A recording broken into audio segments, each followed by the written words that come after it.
My name is Ava and I'm 29. This isn't a story about revenge, not exactly. It's about the night the slow, quiet poison of my family's neglect finally broke the skin in a way no one could ignore. This is the story of how they proved in the most public way imaginable that I was never truly one of them. At my sister Rachel's wedding at the Drake Hotel in Chicago, perfection was the only acceptable standard. The grand ballroom glittered under the weight of enormous crystal chandeliers. Hundreds of guests, all dressed in their finest, sat on golden chairs, their faces turned toward the altar. My mother glowed, the proud queen mother, while my father stood beside her, smiling his handsome, empty smile. And Rachel? She was a vision in white silk, a princess in her perfectly curated castle. Every person had a place in her kingdom, a seat at her celebration. Every person, except for me. My seat, the one designated for the sister of the bride, wasn't in that glittering ballroom. It wasn't even in the same room. I found my name on a place card resting on a small, lonely table out in the hallway, tucked beside the cavernous doors of the coat check room like a piece of forgotten luggage. Before I tell you how everything flipped, like and subscribe, drop a comment, where are you watching from? That word, grateful, sent me spiraling back in time. Standing there in the glittering ballroom, with the sound of laughter and clinking glasses all around me, I was suddenly 26 again, standing in the dusty quiet of my parents' attic. It had been 3 years earlier, during a rare visit home for Christmas. I had been looking for old photo albums, hoping to find a specific picture of my grandparents for a gift I was making. My mom directed me to a stack of boxes in the attic, tucked away under the eaves. As I sifted through old report cards and stacks of childhood drawings, my hand brushed against something smooth and heavy. It was a notebook, a beautiful dark green leather journal, the kind of thing you buy to record thoughts that matter. My mom's elegant, loopy handwriting was on the first page, the story of my daughter. My heart warmed.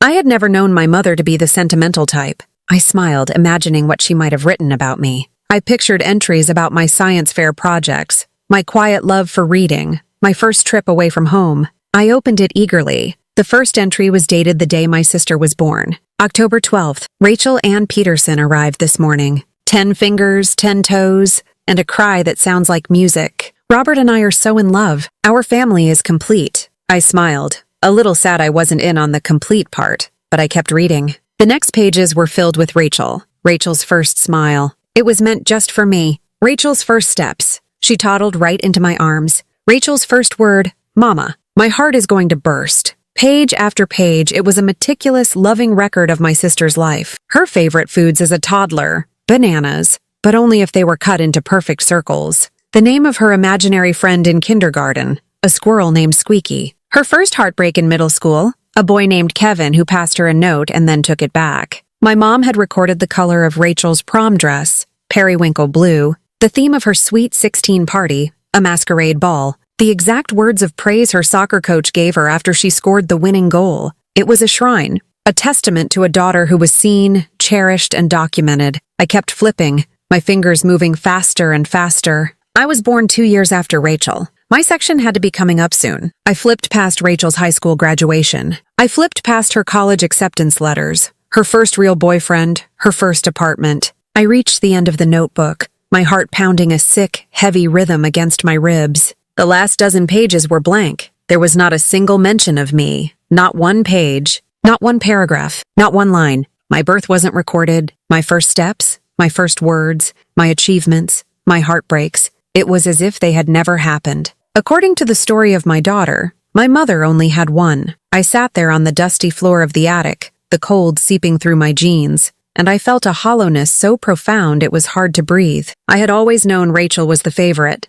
It wasn't a secret. It was in the way my mother's voice softened when she said Rachel's name. It was in the endless stream of photos of Rachel that filled every wall and every shelf in the house, while the single school photo of me was relegated to a cluttered side table in the hallway. Rachel's needs were always emergencies. Mine were inconveniences. When Rachel got a B+ on a paper, my mother would be on the phone with the teacher, demanding to know why her brilliant daughter hadn't received an A. When I won the state debate championship, my mother said, "Oh, that's nice, dear," before asking me to set the table for dinner. Rachel was drama and light and noise. She demanded attention, and she received it in abundance. I was quiet and self-sufficient. I learned early on that asking for things, for help with homework, for a ride to a friend's house, for a moment of my parents' time, usually ended in a sigh of exasperation. "Ava, can't you see I'm busy with your sister?" was the soundtrack of my childhood, so I stopped asking. I learned to do my own homework. I learned to take the bus.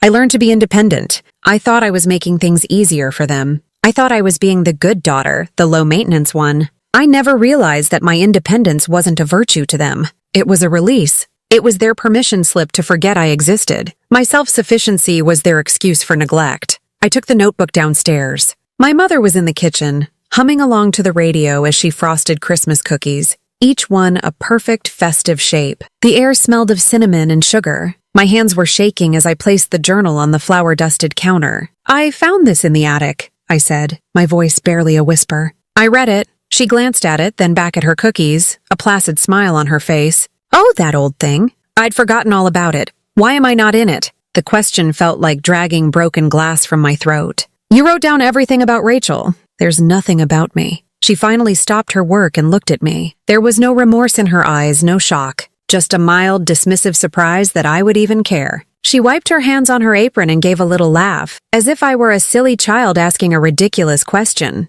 "Oh, honey, don't be so sensitive," she said, her tone light and breezy. "I didn't need to write things down for you. You've always been so independent, Ava. You were such an easy baby, so self-reliant. I never had to worry about you. I never had to worry about you." Those words were meant to be a compliment, but they landed like a condemnation. Not worrying about me meant not thinking about me. My easiness was a curse. It meant I didn't require the care, the attention, the documentation that a difficult child like Rachel did. My life in her eyes was not noteworthy. It had no story worth telling. My existence was a quiet, smooth, unwritten page, and that was how she liked it. She hadn't erased me. To her, I had never been written down in the first place. That memory flooded back with stunning clarity as I stood by the head table at the wedding. The hallway seat was just another blank page in my mother's book. It was the final public declaration of my status. I was the independent daughter, the one they didn't have to worry about, the one who could be seated by the coats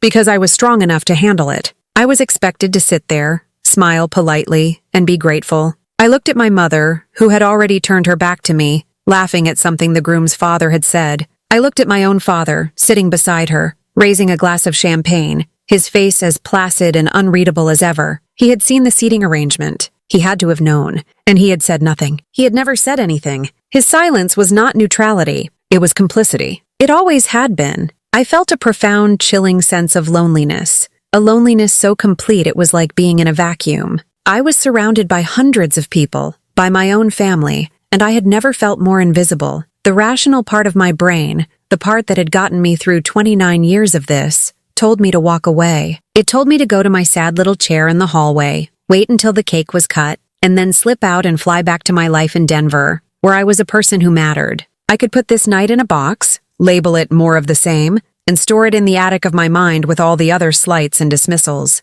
But another part of me, a part that was angrier and more wounded than I had realized, refused to move. I couldn't accept this. Not tonight. The sheer theatrical cruelty of it was too much to ignore. This wasn't a forgotten birthday or a missed phone call. This was a public statement, and I knew with a certainty that settled deep in my bones that my mother wasn't the sole architect of this particular humiliation. I needed to see my sister's face. I scanned the ballroom, a sea of tuxedos and shimmering dresses. Rachel was exactly where I expected her to be, in the center of the largest, loudest group of people, right by the dance floor. She was holding a glass of champagne, her head tilted back as she laughed at something one of her bridesmaids said. She was radiant. Her dress, a ridiculously expensive creation of silk and lace, hugged her body perfectly. Her blonde hair was swept up in an intricate style, and diamonds glittered at her ears and throat. She was a princess in her castle, and I was the beggar at the gate.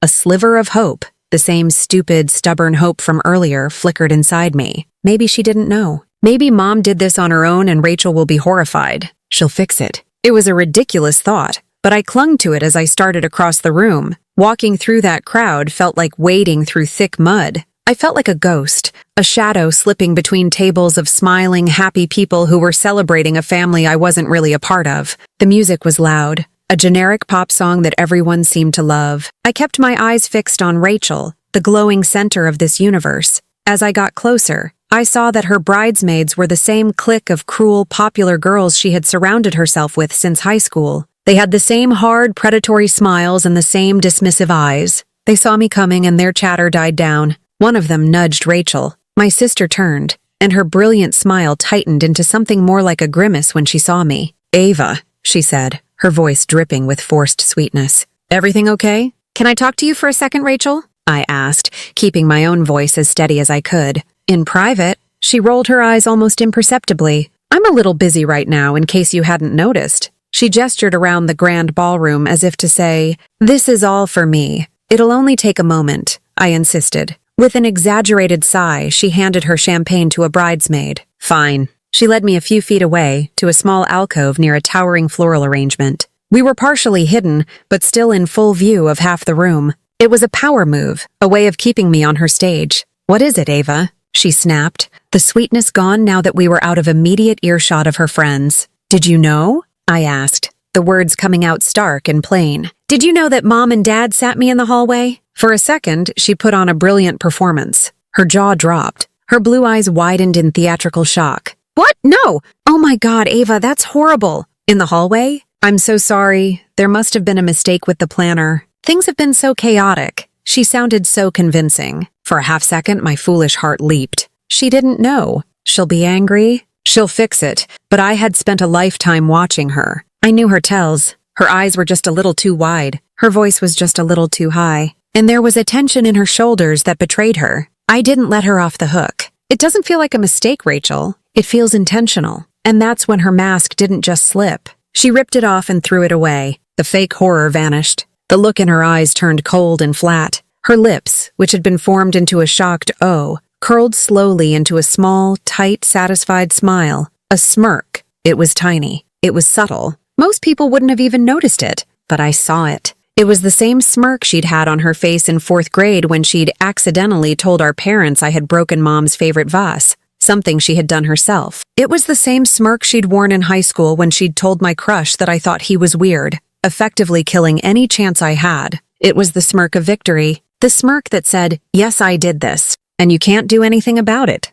This is my kingdom, and you are nothing." "Oh, don't take it so personally," she purred, her voice a low, condescending caress. The sparkle in her eyes was one of pure, unadulterated satisfaction. "Weddings are chaos. Mistakes happen." The word mistakes hung in the air between us, mocking me. There was no mistake. There was only my sister, standing before me in her perfect white dress, admitting with a single expression that she had deliberately, happily put me in the hallway. She wanted me there. She wanted me outside, on the fringes, separate. She couldn't stand to share the spotlight, not even for a fraction of a second. Even my simple, quiet presence in the same room was too much for her. The dots of my life connected in that one awful moment. The lost homework assignments, the secrets accidentally spilled, the subtle digs and backhanded compliments disguised as sisterly concern. It hadn't just been my mother's neglect. It had been Rachel's active, lifelong campaign of sabotage. My mother had made me invisible, but Rachel had made sure I was an outcast.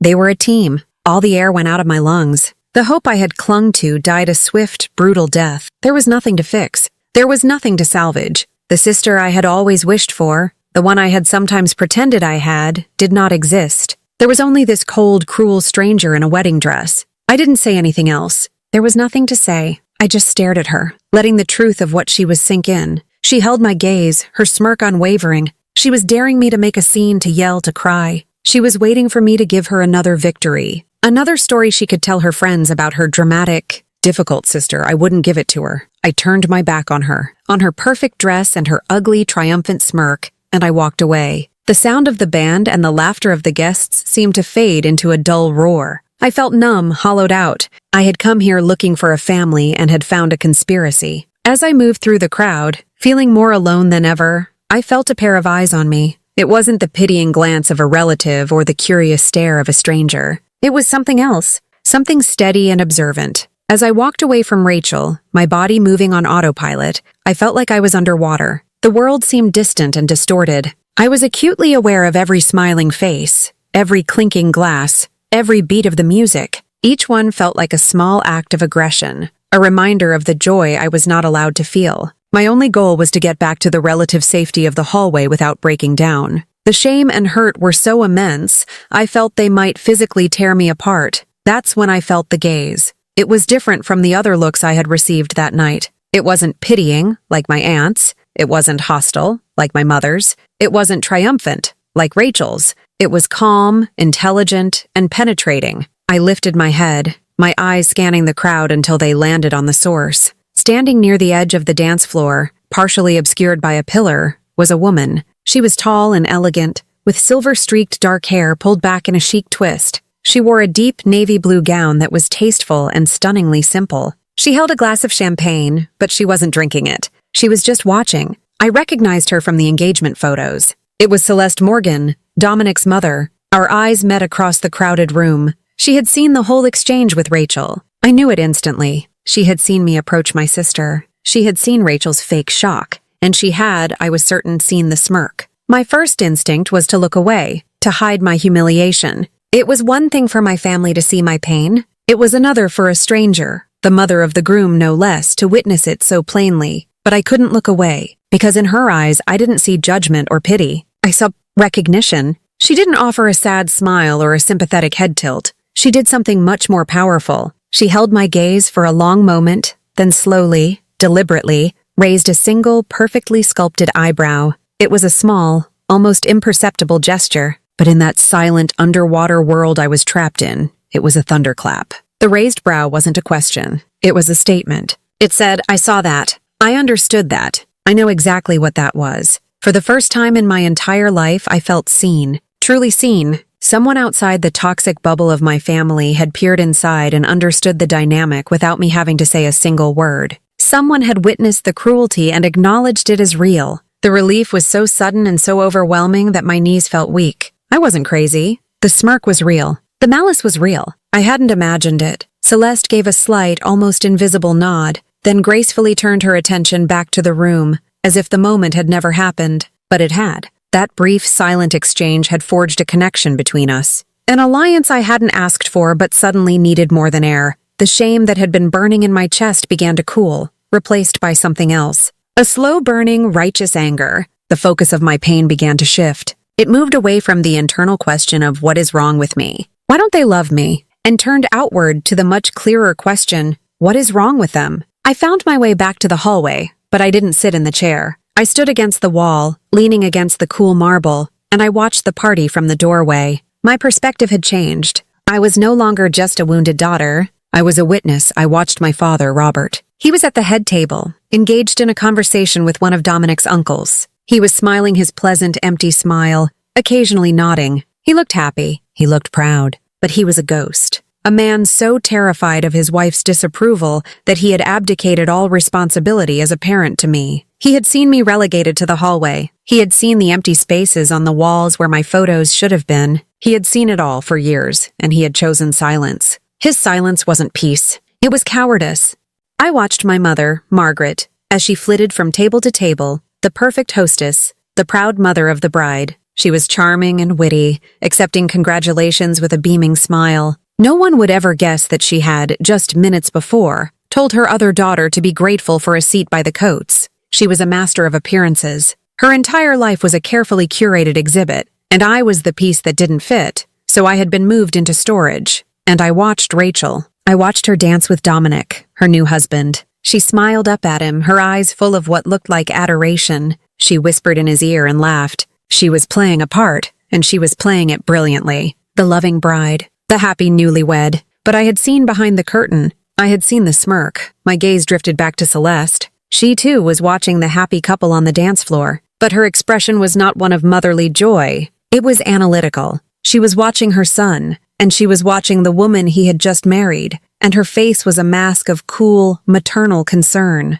She saw something, too. I wondered what she knew. I wondered how much she had guessed. The existence of this one, unexpected witness changed the equation. I was no longer isolated in my reality. Someone else was standing on the outside with me, looking in. The knowledge gave me a strange sense of strength. I wasn't just Ava, the forgotten daughter. I was a person who held a piece of the truth. And it seemed I wasn't the only one. The wedding reception wore on. A loud, relentless performance of joy. Speeches were made. Toasts were raised. My father gave a short, generic speech about how proud he was of Rachel, never once mentioning my existence. It was so expected that it barely registered as a new wound. I stayed in my post by the doorway, a silent sentinel watching the charade unfold. I avoided my family, and they made no effort to seek me out. It was our unspoken agreement, the foundation of our entire relationship. I would stay out of their way and they would be allowed to forget me. But then, someone came looking for me. It was Dominic. The groom. He broke away from a conversation with his friends and made a beeline for the ballroom exit, his eyes scanning the hallway until they landed on me. He looked handsome in his tuxedo, but his smile was gone.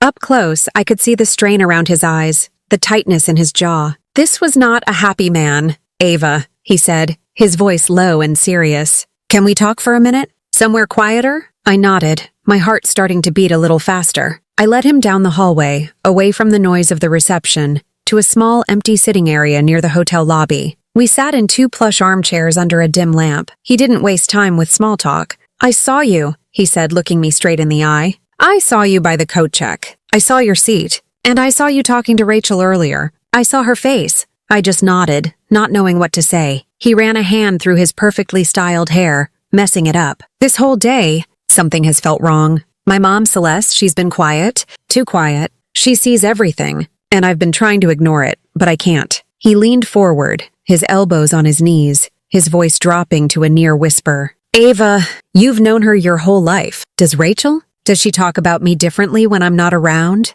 The question hung in the air between us, heavy and dangerous. My mind raced. This was a minefield. For my entire life, the #1 rule was to protect the family image. You don't air the dirty laundry. You don't speak the ugly truths out loud. My loyalty, as twisted and unreciprocated as it was, had always been to them. To say anything would be a betrayal of a lifetime of conditioning. Rachel would be furious. My mother would be apoplectic. They would ice me out so completely I might as well cease to exist. But then I thought of the chair in the hallway. I thought of the empty pages in the notebook. I thought of the smirk. What loyalty did I owe them? What family was I trying to protect? My heart pounded in my chest. He already suspected. The question in his eyes was not one of discovery, but of confirmation. He was looking for someone to validate the doubts he was already having, the 1,000 tiny red flags he had likely been forcing himself to ignore. I hesitated, and he seemed to understand my conflict. Please, he said, his voice laced with desperation. It's just the little things.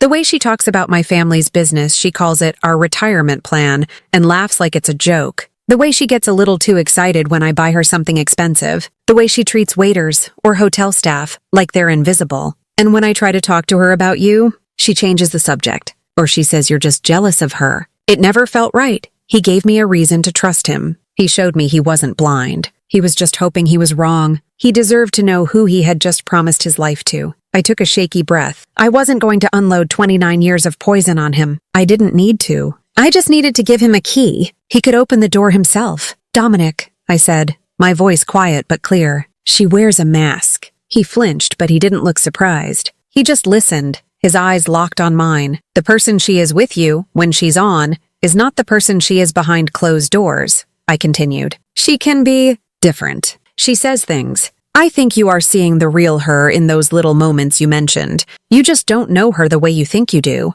I didn't need to give him specifics. I didn't need to tell him about the things she'd said about him, that she thought he was sweet but naive, that his kindness was a weakness to be managed, that she couldn't wait to redecorate his bachelor pad apartment and get rid of his mother's tacky influence. I didn't have to say any of it. The look on his face told me he was already filling in the blanks. He sagged back in his chair, the fight going out of him. He looked utterly defeated. I knew it, he whispered, mostly to himself. I think I've known for a while. He looked up at me, his eyes filled with a sad, weary gratitude. Thank you for being honest with me, Ava. I'm sorry, I said, and I truly was. I wasn't sorry for Rachel, but I was sorry for him. Sorry that his beautiful, perfect wedding day was built on a foundation of lies. He stood up, looking like a man marching toward his own execution. I need to find my mother, he said, his voice flat and resolute. As he walked away, back toward the ballroom and the life that was about to implode, I felt a tremor of fear, but also something else. A strange, terrifying sense of power. I had not caused this. I had not created the rot in my sister's heart, or the cracks in her relationship. All I had done, for the first time in my life, was refuse to help paint over them. I had spoken a single simple truth, and now, the fuse was lit. I sat in the plush armchair, a ghost haunting the edges of a party that was no longer mine to witness. The conversation with Dominic had replayed in my mind 100 times. Each word, each pained expression on his face, was a stone dropped into the still dark water of my family's secrets. The ripples were spreading, and I was terrified of the wave that was about to crash. Time stretched and warped. I had no idea if 5 minutes or 50 had passed. From my vantage point in the quiet sitting area, I could see the river of guests flowing between the ballroom and the bars. I saw my Aunt Carol pass by, shooting me another look of deep, sorrowful pity that made my skin crawl. I saw some of my parents' business friends, men in expensive suits who nodded at me politely, their eyes filled with a vague, dismissive confusion. To all of them, I was an anomaly, a problem they couldn't quite categorize. The weird sister, the one in the hallway. A profound sense of exhaustion settled deep in my bones. It was the exhaustion of a lifetime spent bracing for impact. I just wanted to go home. I wanted to fly back to Denver, to my quiet apartment where the walls weren't filled with pictures of my sister, where the air wasn't thick with unspoken rules and layered resentments. I wanted to go back to a life where I was simply Ava, not the lesser Peterson daughter. I was contemplating slipping out of the hotel entirely when a figure detached itself from the crowd and moved toward me with a quiet, deliberate grace. It was Celeste. She approached not with the frantic energy of someone bearing bad news, but with the solemn composure of a diplomat. She sat in the armchair opposite me, her navy gown a slash of deep color in the hotel's gold and cream palette. For a moment she said nothing, simply studying my face with her intelligent, discerning eyes.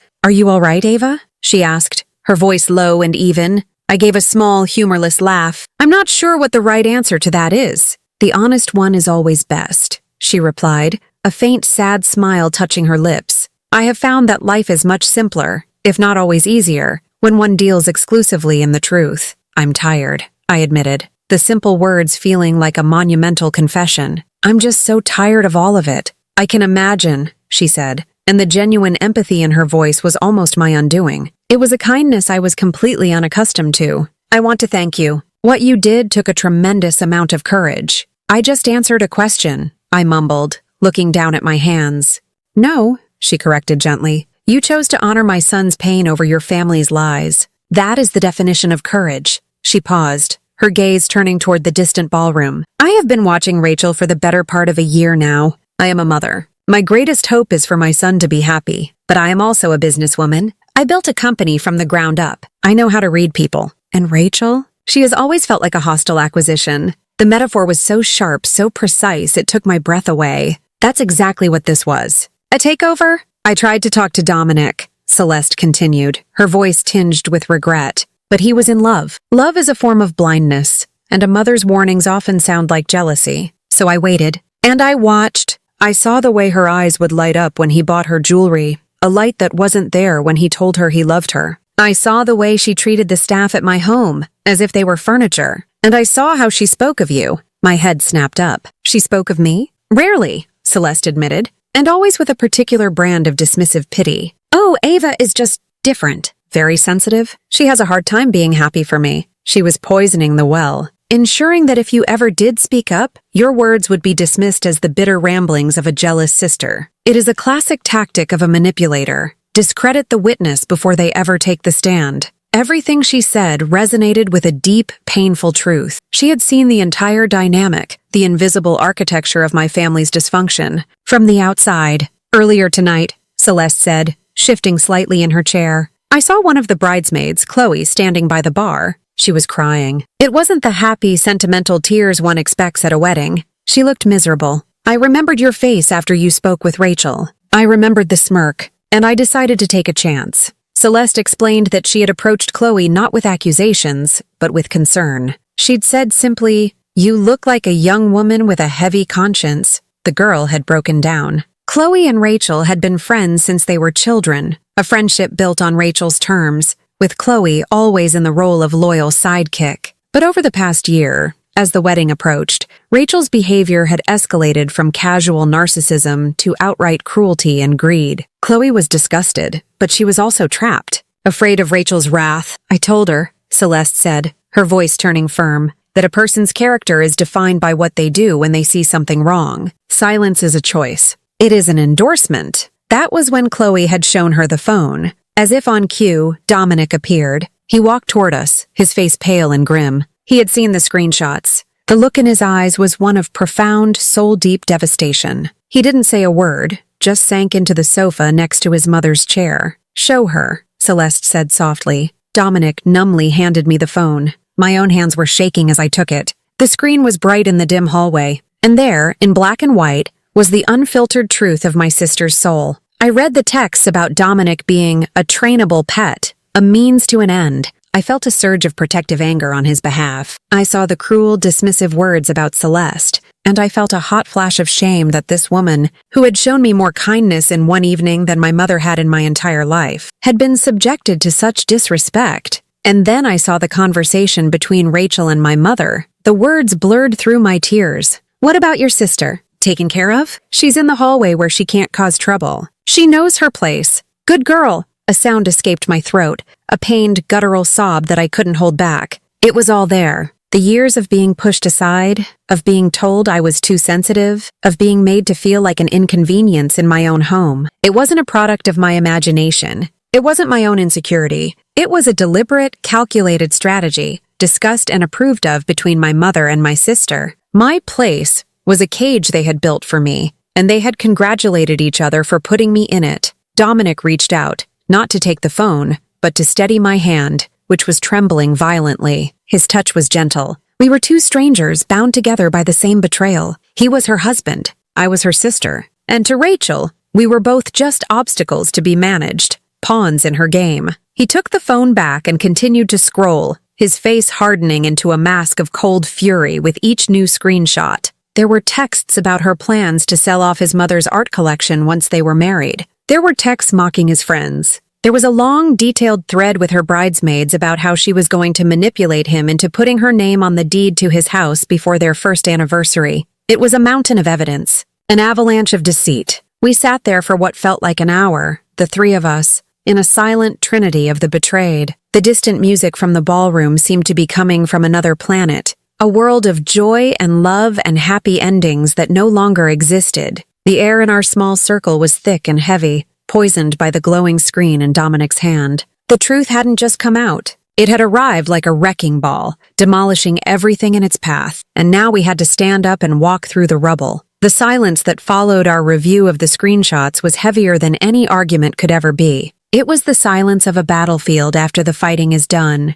thick with the smell of smoke and the weight of what has been lost. Dominic stared into the middle distance, his eyes vacant, as if he were watching the ghost of his future burn to the ground. Celeste was watching her son, her own pain masked by a stoic, protective stillness, and I was drowning in the cold, hard proof of my own lifelong intuition. Finally, Dominic's empty gaze sharpened into something hard and resolute. He stood up, his movements stiff and deliberate. "I'm not doing this here," he said, his voice a low rumble. "I'm not going to be a scene for her guests, but I am going to face her. I want to see her face when she lies to mine." Celeste nodded, instantly shifting into a practical, strategic mode. "The library," she said. "It's on this floor at the end of the west wing. It will be quiet and completely private." She looked at me. "Ava, you must be there." A jolt of pure panic shot through me. "No," I said, my voice shaking. "I can't. This is between you, your family. I don't want to be a part of it." I had spent my entire life avoiding confrontation,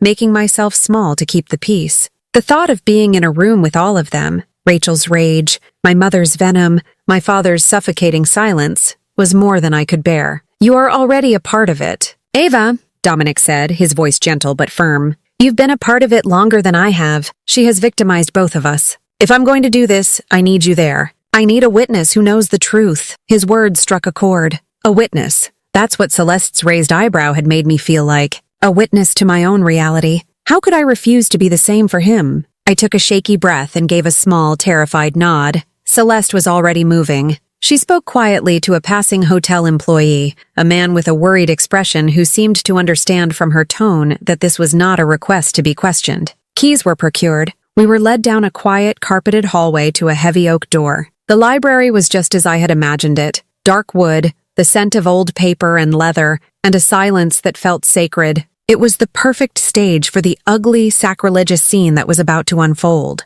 We took our positions. Dominic stood by the massive fireplace, his back ramrod straight. Celeste sat in a high-backed leather chair, a queen holding court. I chose a spot near the door, A shadow in the corner, my escape route already mentally plotted. Celeste sent the text. The wait was excruciating. Every tick of the grandfather clock in the corner sounded like a hammer blow. My heart pounded against my ribs, a frantic bird trapped in a cage. I felt a bizarre urge to run, to flee back to the airport and get on a plane before they arrived. But I was frozen in place, held there by Dominic's plea and by a deeper, unacknowledged need to see this through to the end. The door opened without a knock. Rachel entered first, a whirlwind of white satin and indignation. "This is ridiculous," she announced to the room. "I'm supposed to be cutting my cake." My mother followed, her eyes immediately finding me in the corner and narrowing with suspicion. My father trailed behind them both, his expression one of mild bovine confusion, a man simply being led from one pasture to another. Rachel took in the scene, Dominic's rigid back, Celeste's icy composure, my terrified presence in the corner, and her annoyance hardened into aggression. This was her territory being challenged. "Okay, what is this?" she demanded, planting her hands on her hips. "Some kind of intervention? Did Ava finally cry her way into getting some attention? I swear the one day that's supposed to be about me, and she still finds a way to make it about her." My mother chimed in, her voice dripping with practiced disappointment. "Dominic, I am very surprised at you, allowing Ava to disrupt your own wedding. She has a history of this kind of drama." "You can't listen to a word she says." Dominic turned around slowly. The look on his face finally silenced them. It was a cold, dead fury they had never seen before. "This is not about Ava," he said, his voice dangerously quiet. "This is about you, Rachel. And your lies." He took a step forward. "I have a simple question for you. Do you love me?" The question caught Rachel off guard. She faltered for a second, then quickly recovered, putting on a show of wounded indignation. "Do I love you? I just married you. Of course I love you. How can you even ask me that?" "Good," Dominic said, his voice flat. "Then you won't mind explaining this." He held up the phone. He didn't show her the screen. He just read from it. "A text you sent to Chloe this afternoon. Did you see Dom tear up? So pathetic. Explain that joke to me, Rachel. I'd love to understand the humor." Rachel's face went pale. That was a joke. Girl talk. You're not supposed to see that. It's private," she sputtered, looking to my mother for support. Margaret jumped in on cue. "She's absolutely right. It's a silly thing girls say. You're being far too sensitive, Dominic. You can't police your wife's private conversations. It's controlling." They were so good at it, this dance of deny and deflect. They twisted the blame, making Dominic the villain for discovering the betrayal rather than Rachel for committing it. For a moment, it seemed like they might actually be able to spin it, but Dominic wasn't the man he had been an hour ago. "Controlling," he repeated, a dead, humorless smile on his face. "That's an interesting word choice. Is it also controlling to wonder about this one?" "He's like a golden retriever, completely trainable. He just bought me that diamond bracelet I wanted. See? Trained." Rachel flinched as if he had struck her.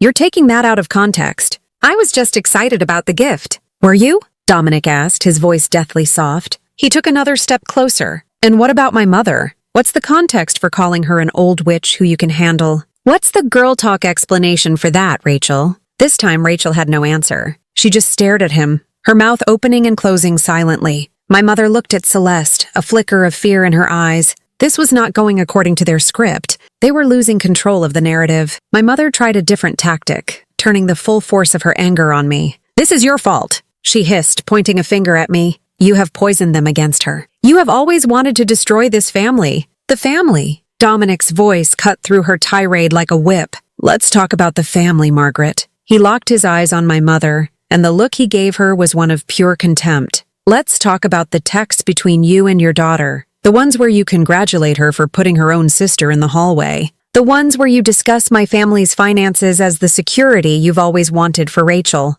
The room fell into a stunned, absolute silence. My mother looked as if the floor had dropped out from under her. The accusation was no longer just against Rachel. It was against her. Her role as the puppet master had been exposed. Dominic took one last step until he was standing directly in front of the woman he had married. "And then there's the matter of the money, Rachel," he whispered, his voice shaking with a rage that was barely contained. "Let's talk about the plan to sell my mother's paintings and put your name on the deed to my house." He held the phone up to her face, the glowing screen illuminating the sheer, unadulterated panic in her eyes. "Explain that context to me." The moment the words left Dominic's lips, the plan to sell my mother's paintings, The last vestiges of my family's carefully constructed facade crumbled into dust. The accusation was too specific, too damning. There was no room left for denial, no angle from which to spin a lie. This wasn't girl talk. This was a conspiracy. My mother, Margaret, was the first to break. Her face,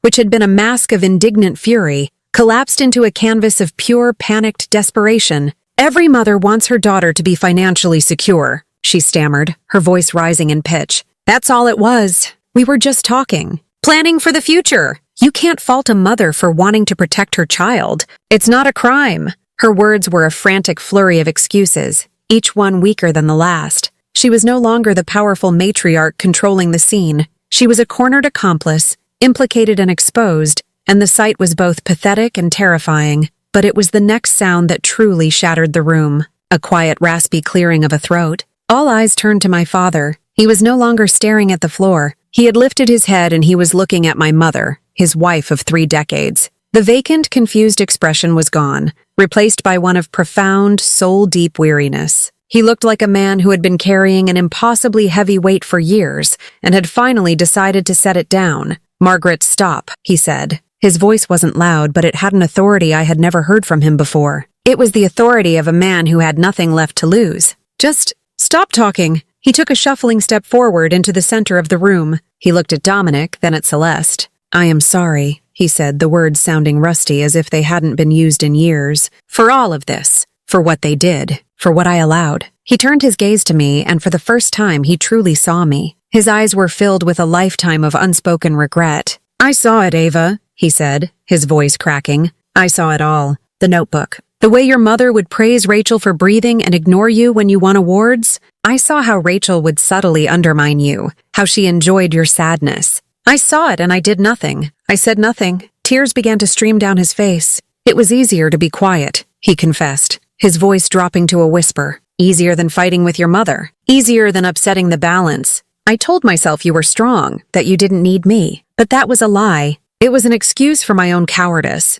I saw what they were doing to you tonight, putting you in that hallway. And I did nothing. And I see what he gestured vaguely toward Rachel, was planning to do to you, Dominic. And it is my fault, because we raised her to believe she was the center of the universe, that she deserved everything, and everyone was just a tool for her to get it." He finally looked at his wife again. "I'm done, Margaret. I'm done being quiet." My mother stared at him, her face a mask of utter disbelief. Her greatest weapon, her husband's silent complicity, had just been taken from her. She was alone, and that is when Rachel finally broke. The loss of her mother's credibility had been a blow. The loss of her father's silence was a cataclysm. The foundations of her world had been obliterated, and the creature that was left, stripped of its defenses and its enablers, was ugly and raw and screaming. "You!" she shrieked, whirling on my father, her face contorted into a snarl that was barely human. "You are weak! You have always been weak. You are taking her side? The miserable little nothing?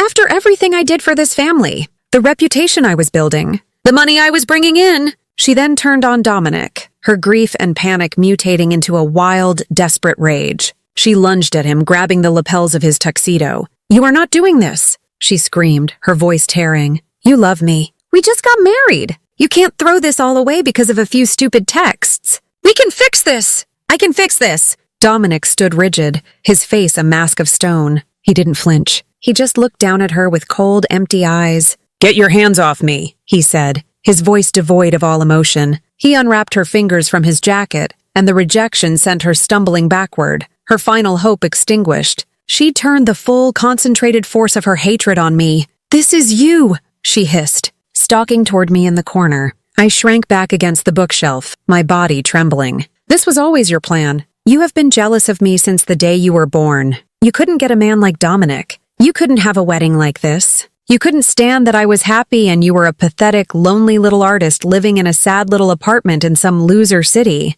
Her words were bullets, each one fired with the intent to kill. "You have been miserable your entire life and you just wanted to drag me down with you. Well, are you happy now?" she screamed, her face inches from mine. "Are you happy you've destroyed everything? You have ruined my life. You have ruined this family. I hope you rot. I hope you die alone." Her tirade finally exhausted itself. She stood before me, breathing in ragged, ugly sobs, her perfect hair coming undone, mascara running down her cheeks. The beautiful bride was gone, replaced by this raging, exposed creature. Into the ringing silence, Celeste's calm voice fell like a shard of ice. She hadn't moved from her chair. She simply looked at Rachel with an expression of clinical pity. "No, Rachel," she said, her voice cutting through the emotional chaos. "We're not turning away from you because of Ava. We're turning away from you because we finally see you clearly." Dominic walked to the table where the library's guest book lay open. He looked at Rachel one last time, and there was not a trace of love or hate left in his expression. There was only a vast, empty wasteland where a future used to be. "I was ready to give you my whole life," he said, his voice flat and dead. "But the person I loved never existed." He reached up and pulled the platinum wedding band from his finger. He held it for a moment, then calmly placed it on the dark wood of the table. It made a small, definitive clink, a final closing sound. "My lawyer will be in touch with yours," he stated. Then he and Celeste turned and walked out of the library, closing the heavy oak door softly behind them, leaving the three of us, the ruins of a family, to choke on the ashes. The click of the library door shutting was the loudest sound I had ever heard. It was the sound of a book closing, a life ending, a cage door swinging shut on the chaos my family had created. We were left in the aftermath, the three architects of our own destruction, and the silence was deafening. Rachel was the first to move. She let out a choked, animalistic sob and sank to the floor, her magnificent white dress pooling around her like a shroud. She wasn't just crying. She was convulsing with the sheer, unadulterated agony of a spoiled child who had finally been told no. Her perfect day, her perfect plan, her perfect life, all of it had been incinerated in the space of 30 minutes. My mother, her face ashen, stumbled over to her daughter, fluttering her hands uselessly. "Rachel, darling, get up. We can fix this.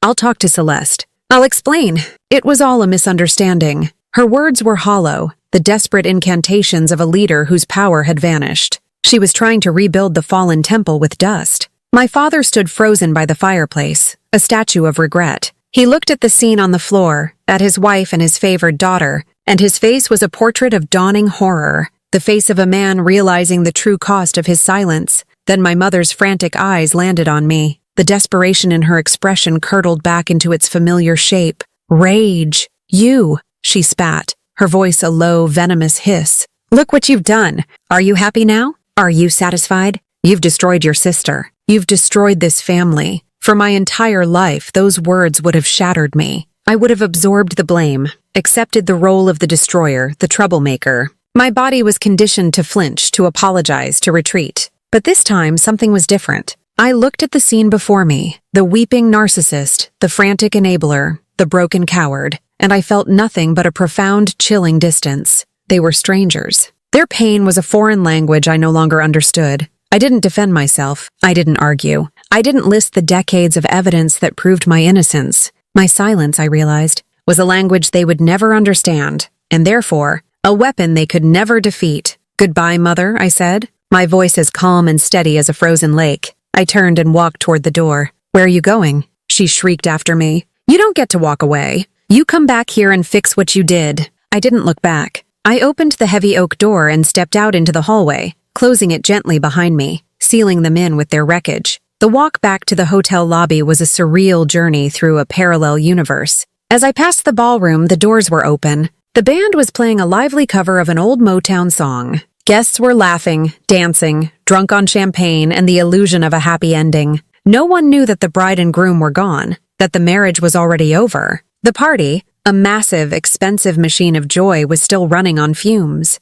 It felt like walking through a memory of something that had never really happened. I saw it as I neared the coat check, my chair, the single solitary seat of shame. It was still there, a silent testament to the night's beginning. I stopped and looked at it. It was just a chair draped in white cloth, an object, but it had been imbued with so much meaning. It was meant to be the period at the end of a sentence declaring my worthlessness. But they had miscalculated. It had become my starting block, the place from which I had finally begun to run. I walked out of the main entrance, into the cool, damp embrace of the Chicago night. The city air felt clean, cleansing. It smelled of traffic and rain and freedom. I didn't have a plan. I just knew I couldn't stay in this city, in this hotel, another minute. I hailed a taxi, the first one I saw. "Where to?" the driver asked, a kind-faced man with a weary smile. "O'Hare," I said, the name of the airport coming to me without a second thought. "An airport hotel. Any of them will do." As the taxi pulled away from the curb, I looked back at the grand, glittering facade of the Drake Hotel.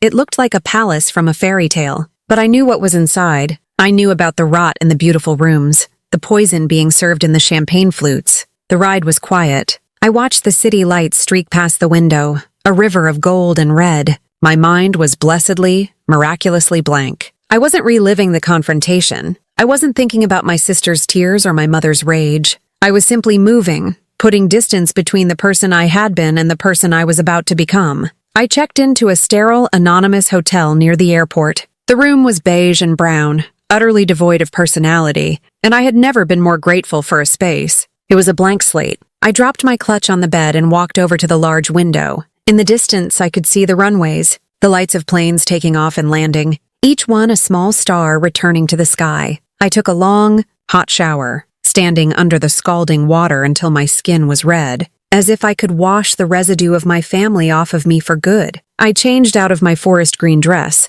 the one I had chosen to be so careful and understated in, and put on the simple jeans and t-shirt I had packed for the flight home. I felt myself shedding a skin. I sat on the edge of the bed and finally picked up my phone. I turned it on. It buzzed violently, a flood of notifications pouring in. 15 missed calls from my mother, 5 from my father, a string of hateful, garbled text messages from Rachel. I deleted them all without reading them, and then I saw the 2 that remained. One from Celeste, one from my father. I read Celeste's first. "Thank you for your courage, Ava. If you ever need anything, do not hesitate to call." It was a lifeline, a promise of a different kind of world, where strength was honored and decency existed. Then I read my father's. "I am so sorry, Ava, for everything." The words were a tiny key, unlocking a door to a room I wasn't sure I was ready to enter. The room where forgiveness might live. But not tonight. Tonight, that door would remain closed. My only job tonight was to heal myself. I turned the phone off and set it on the nightstand. I lay back on the crisp, clean sheets and stared at the ceiling. The revenge I had unknowingly taken wasn't on Rachel or my mother. The revenge was on the quiet, sad little girl who used to live inside me, the one who believed that if she was just good enough, quiet enough, and independent enough, her family would finally love her. I had finally set that little girl free. Looking out the window at the endless pattern of arrivals and departures, I didn't feel happy. I didn't feel sad. I felt a deep, profound, and unfamiliar peace. I didn't know where I was going, but for the first time in my life, I knew the journey was my own. If this story resonated, hit like, subscribe, and drop a comment. Where are you watching from? Have you ever been treated as invisible in your own family?